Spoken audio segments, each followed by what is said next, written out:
nako ugenda mu mihana usanga atabagwayi b'indwara ifise ibimenyetso nk'ivy'indwara y'ibicurane bahari. Kubwa bamwe mu banyagihugu bo mu gisagara ca Bujumbura twavuganye bagifatwa n'iyo ndwara, abenshi ngo bakeka ko ari malaria, ariko bagiye kwivuza babwiwe ko ari ibicurane.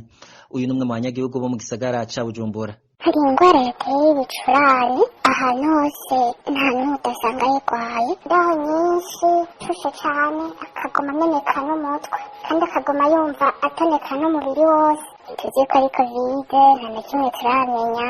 Ku mavuriro atandukanye abenshi kubaza kuhivuriza bazanwa n'iyo ndwara, co kimwe n'abanyagihugu abakorera ku mavuriro bakeka nabo nyene ko yoba ari ikiza ca corona cagarutse. Uyu twavuganye akorera kw'ivuriro riherereye mu gisagara ca Bujumbura. Hari indwara ariko turatahura yaje abagwayi ni benshi cane, ufatwa na grippe. Kumwe Covid yaza, cagihe ca Covid niko n'ubu bimeze, n'ubushuhe, ibikorora n'ibigrippe, umwana akorora adahuka, udakorora adahwa.